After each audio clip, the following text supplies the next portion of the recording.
Hello and welcome back to the Agenda podcast here on the Blood Red channel. I'm your host, Edward Kay, and I'm joined today by Liverpool.com's Matt Addison. And we are going to be discussing Thiago, as today marks 2 years since he joined the Reds. It was an interesting, first few months for him. He took a while to adjust. A lot of people might have been saying, he's not fit for LFC. You had the likes of Didi Hamann saying he was slowing play down, but just how far do you think he's come in those 2 years, Matt, and how big of an impact do you think he's had for Liverpool? Yeah, I mean, it's a hard one to assess, really. I think, the 2 years have gone very, very quickly. I think there's been certain times where the injuries and he had certain illnesses and various things that have kind of slowed him down. But I don't think, anyone really could doubt him. He's almost come full circle, really. I think that the sort of transfer and his time at Liverpool almost started the few weeks or months really before he even signed. There was all the sort of talk from Germany that Liverpool were definitely interested in him, and all we were hearing was that Liverpool definitely weren't interested, and it kind of came out of nowhere in terms of suddenly Liverpool decided that they wanted him and went for him and got that deal done. And kind of the expectation really was that he would come in and be transformative for Liverpool. He's not a typical signing that they've made under Jurgen Klopp. He's certainly not a typical Jurgen Klopp midfielder, but this was kind of meant to be the game changer, really, the one that was going to come in and take Liverpool's midfield to the next level, offer them something completely different. And the first few months, as you say, were difficult. The reasons that I've already outlined, the injuries and various bits that kept him out of kind of been difficult for him. He's never quite managed to get a sustained period, really. It's not quite been Naby Keita levels of inconsistency and injuries, but it's been difficult for him at certain times. But I think, yeah, like I say, it's full circle. He came in with huge expectations, struggled to begin with, but now I just think no one could really argue with it. I'm sure Didi Hamann and all the rest of the people that were having a bit of a go at him for slowing Liverpool down and all the rest of it, just that they will have changed their minds, I'm sure, by this point, because I think we've seen just in the first few games of this season how open and how poor Liverpool have been really without him. You don't want to get yourself into a position where you're completely reliant on a player like Thiago, who does get sort of knocks and injuries fairly frequently. Liverpool can't afford to be completely reliant on him, but it's completely obvious to anyone really just how good he is when you watch him. He's such an amazing player to just sit and watch him pass the ball. But just in terms of Liverpool's results so far this season, you just can't argue with it. When he's there, Liverpool have been pretty decent and pretty good and pretty kind of competent really in terms of the way that they play. Without him, they just haven't been that at all. So yeah, I don't think anyone really at this point can have any doubts. It's just a shame really that they couldn't have got him a couple of years earlier. Yeah, you've touched there on something I want to go into on Liverpool's sort of, like you said, the reliance we seem to have developed upon him. Obviously, still able to get results, grind out results without him, but it is such a different Liverpool team when Thiago's in that side. You see the difference against Ajax. Obviously, a couple of other players came back, like Sir Joel Matip and Diogo Jota, but he was the one you sort of hang your hat on. He's coming. Thiago's coming back. We need some control in this midfield, and that's what he's going to give you. But with obviously that injury record, he's the wrong side of 30 when Liverpool signed him. Do you think that it is an issue how reliant the Reds have become on him? And when you take that and put it together with the injury issues, obviously, like you say, he's never been quite Naby Keita, but he's also not been able to really put a patch of too many games together without getting these niggly little injuries. Do you think that is an issue, and have Liverpool become maybe a bit over-reliant on him in that midfield? Yeah, I mean, again, it's a hard one to assess. I do think they have been over-reliant on him, but then I suppose the argument would be, well, they probably didn't expect to have Curtis Jones being so injury-prone over the last sort of 18 months at the same time. You've then obviously got the injury that Harvey Elliott got last season. There's been a lot of other players out injured, and I suppose what Jurgen Klopp might have said during the summer, if he was being completely honest, is that yes, all of these players in midfield do have injury problems between them, but Liverpool have to an extent been a little bit unlucky that Thiago has been injured at the same time as all of the other ones as well. You expect certain players to have injuries at certain points, but I think maybe if Naby Keita could be fit at the same time as Thiago being injured and vice versa, and they could kind of work those injuries between themselves across the course of a season, I think maybe then you don't quite see such a reliance on one player. But as it's been a case of all of them being missing at once. You've had obviously the injury now to Jordan Henderson. We've not seen too much of Artur yet. There's been just a number of problems that have mounted up, really. And I think then it does become really, really obvious that they haven't got that kind of midfielder. I think Fabinho, has struggled for a little while now for a variety of different reasons. But I think one of the biggest reasons really is that Thiago wasn't there alongside him. So I think there is a heavy reliance, and Liverpool do have to be careful. They're going to have to manage Thiago, and I think they will be able to do that. I think, the more players you've got back fit, the 5 subs now in the Premier League, the plan would have been really for Thiago to play almost a little bit like what Manchester City are doing with Erling Haaland. I think he's one that, you can't play him 90 minutes 3 times a week, but you can maybe get an hour off him and then possibly give him the last half an hour of a game off when, the game might be done, that there might be a couple of goals up, and you can make those changes and rotate and rest and sort of manage these players of fitness of all the way through the course of the season. But Liverpool just haven't had the opportunity really to do that so far. When he has been fit, they've needed him because, think of the Ajax game, it's been fairly tight, or games when he's not been there, they haven't had the options to be able to do that. So they're going to have to be very, very careful with him across the course of this season. But I do think there's sort of cause for optimism almost, that you can kind of get away with playing him almost as little as possible to kind of maximise the number of appearances and the number of games. It's not going to be 90 minutes on a Tuesday and then a Saturday and then a Tuesday again. But I think if you can maybe get 60 in each of those games, Liverpool are just going to be infinitely better off for it. Yeah, I think as much as every Liverpool fan out there would love to see, 90 minutes of Thiago every game, it's not going to happen now, is it, with him being the age he is? But I wanted to touch on sort of that relationship with fans, because to my memory, as a match-going fan, I've never seen anyone who can so consistently make everyone in Anfield just sort of purr with his passing. And just how much do you think that sort of helped to build up his relationship with the fans? Obviously, when he first joined, there was a lot of concern from people thinking maybe he will slow us down. Obviously, that's been rubbish now. But how much do you think he sort of built up that connection with the fans, and how much of a well-loved member of the squad do you think he's become now? Yeah, I definitely think he is. He's one of those players that, came in, arguably one of the most high-profile signings that Liverpool have ever made, to be honest. It's not really, something we've spoken about too often, but he was one that came in, having played for Barcelona and Bayern Munich. He'd won things for Spain. He'd won pretty much every trophy going, and he was coming to England to complete the set, really, and win, the title in England as well. Obviously, hasn't done that yet, but there's a potential for him to do that at Liverpool. I'm pretty sure of that. They'll go closer at the very least in the time that he's at Liverpool in the next few years. But I just feel like he was one of those that was just something that Liverpool fans haven't really had that kind of player to get behind. I think we've seen that, this season, the fans already, we saw him doing the lap when he came off in the Champions League, going round and geeing everyone up. And, I do think there is, already a huge relationship between those two sections, really, and not just Thiago, but other players as well. But I do think it really has helped that he was, a genuine superstar that Liverpool have been able to attract. And it's not necessarily that they haven't been able to attract those types of players before. I know there's been, a number of players, I'm sure, who would have wanted to come and play for Jurgen Klopp. But this is a combination, really, of a superstar and also someone who I think is really, really underrated off the ball, fits perfectly into what Liverpool want, but also on the ball as well is so vital. So yeah, it's the perfect combination, really, I think, of those two things. And, I think that's probably one of the reasons that he would have come to Liverpool. Obviously, part of it was the trophies, and had a look back actually for a piece I was writing for Liverpool.com around what was the kind of first thing that he said when he came to Liverpool, and that was the thing. He wanted to continue to win the trophies, and I'm sure that was probably the first reason. But I know he's spoken earlier this week about sort of speaking to Xabi Alonso and kind of asking for his advice when he moved to Liverpool and that kind of thing. And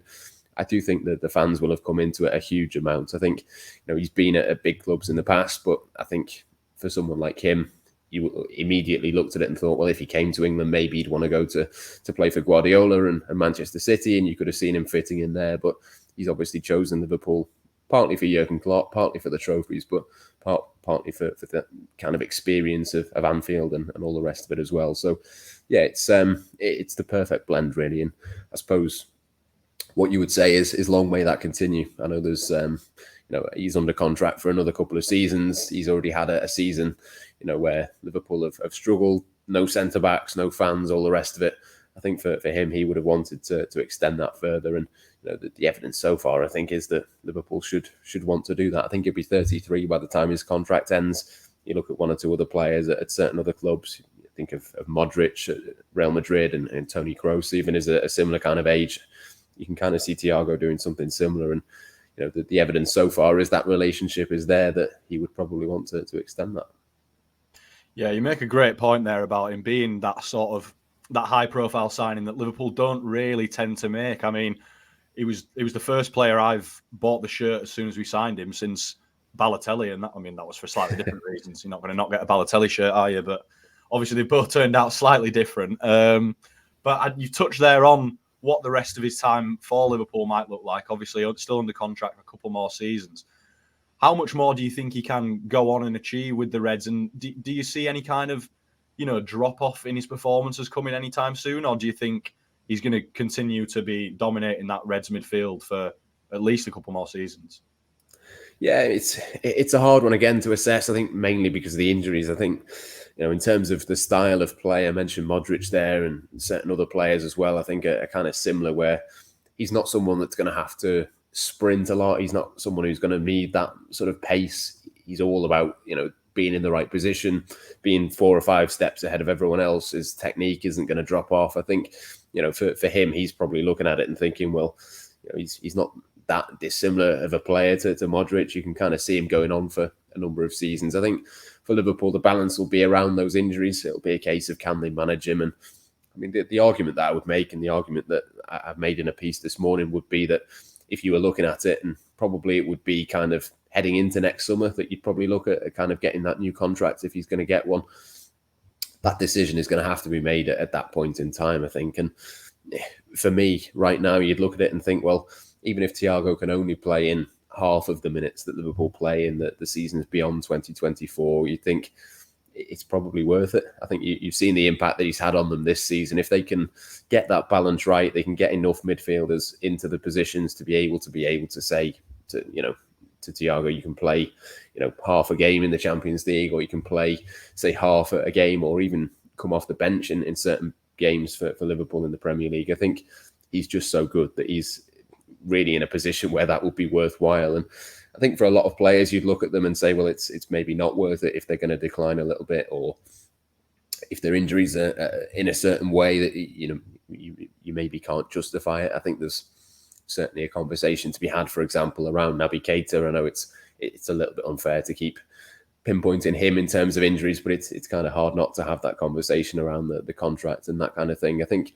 you'd maybe be looking at Naby Keita and thinking he's just not fit enough that you can sort of justify that. But I think with Thiago, it's different. I think he's a completely different level of footballer. I think there's an argument that you can play him in half the games, like I say, and it would still be worthwhile. So, yeah, for me, I think it would be a bit of a no-brainer for Liverpool, but I think for his perspective as well, I think he's still got a lot to achieve at Liverpool. Like you say, he's come in and done well so far, but I think he's ticked a couple of those trophies off last season in the FA Cup and the League Cup, but he's going to want to win another Champions League. He's going to want to win the Premier League before he leaves Liverpool, and I'm sure they would say that there's a realistic chance of that happening either this season or next, but I think you'd want to keep him around beyond that as well, even just from a perspective as you're looking at, say, if Jude Bellingham comes in next summer, or whoever else is going to be in this Liverpool midfield. I'm sure Harvey Elliott would say that he's learned a huge amount off him. Even just the experience factor, I think, would come into it. I think that the rest of his teammates can learn a lot from Thiago. So, yeah, it's been good so far, but I think there's still, a lot more to come from him over the next few seasons. And if it was up to me, I think I'd be having those conversations around, an extra year or possibly an extra couple of years, because I think there is a precedent really there now. I know he's going to be, 33 by the time his contract runs out. I think his birthday's in April, so he won't be that long into being 33. And those sorts of ages, we've seen it with Mohamed Salah now. We've seen it with various other players, Robert Lewandowski, loads of players across Europe that you can point to that, heading into your mid-30s doesn't have to be the end. And I just think the way that Thiago plays, that certainly can apply to him as well. He's not, like I say, he's not one of those players that is explosive and relies on his pace. He relies on other things, and you wouldn't imagine that that's going to sort of dial down too much over the next couple of seasons.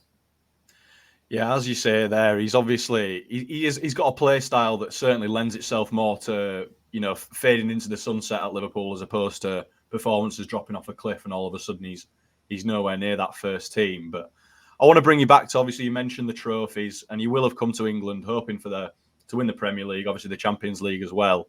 He scooped up that domestic double. That's obviously it's not going to be enough for a perennial winner like him. How disappointed do you think he'd be if he reached the end of his time at Liverpool without, you know, getting his hands on that Premier League or maybe another Champions League while he's been here?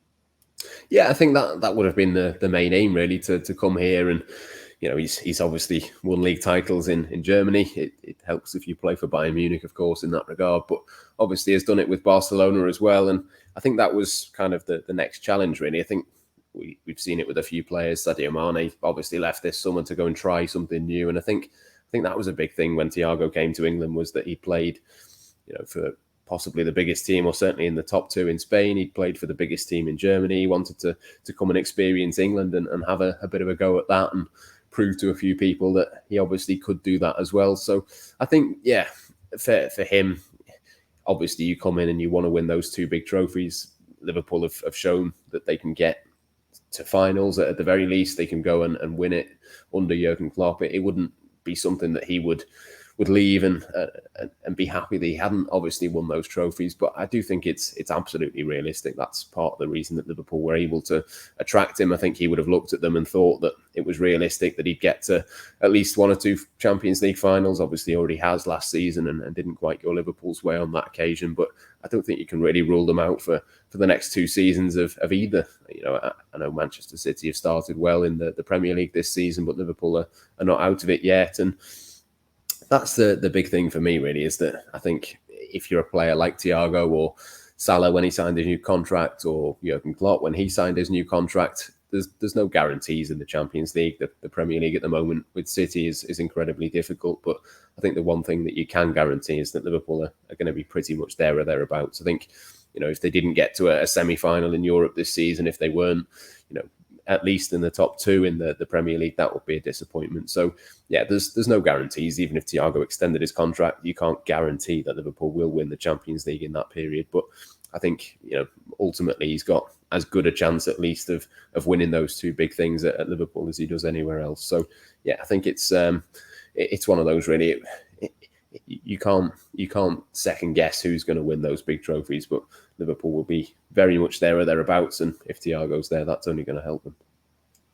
Finally, narrowing things back down to this season again, then obviously been left out of the Spain squad, which, I mean, I was absolutely buzzing about. I imagine most Liverpool fans were.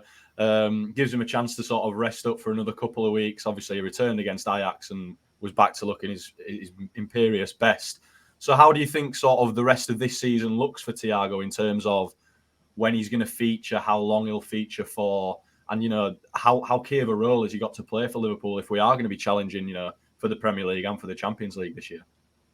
Well, firstly, I agree with you. I think that the Spain squad thing is really interesting. I think if he wasn't to go to the World Cup, that would be massive. I think it'd be absolutely daft from Spain to not take him, to be honest. I think, you know, he'd obviously be desperate to go, but I do think it would be, you know, hugely beneficial for Liverpool for him not to play in those games, to be able to have a bit of a rest and almost have a bit of a second pre-season almost. I think it'll be the same for Mohamed Salah, Luis Diaz, one or two others that are not going to the World Cup.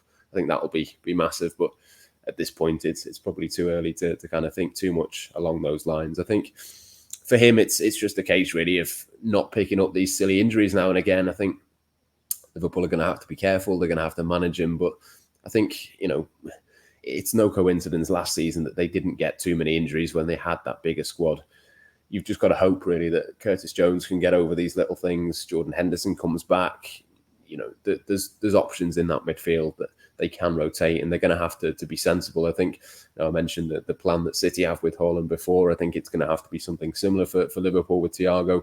He's just so important, and, you know, we've seen how much of a difference he makes. There's going to be certain games where you don't particularly need him. You think of the Bournemouth at home game, for example. That wasn't one that Thiago necessarily needs to play, but had the Chelsea game gone ahead today, that's absolutely one that you'd want him to be there. So they're going to have to be selective. They're going to have to pick and choose at certain moments. But if they can get him on the pitch for 75% of the matches between now and the end of this season, they're going to give themselves a huge chance of going all the way in the two that they want to win. So yeah, it goes hand in hand, really. I think the more Thiago can stay fit and be selective and just be a little bit patient, I think he's probably going to want to play every minute of every game. But he's realistic. Liverpool realistic. That's just not going to happen. The more they can get him on the pitch, the better. And if that means they have to go a couple of games that they would rather have him than not, and just have him on the bench or coming on, it's just going to have to be a case-by-case basis, really. But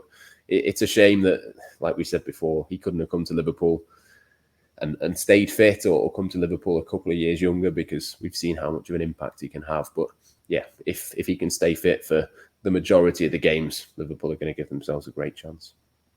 Yeah, certainly still a massive role for him to be playing this season if Liverpool are going to challenge for those top two honours. But it's been, a fantastic first 2 years for Thiago at Liverpool. Here's hoping for at least a couple or a few more at this high level that he continues to play at. But that is going to be all we've got time for today on the agenda. So, Matt, thanks for talking to me. Make sure you check out everything else coming out this weekend over the international break here on the Blood Red channel and over on Liverpool.com. But for now, from myself and from Matt Addison, it's goodbye for now.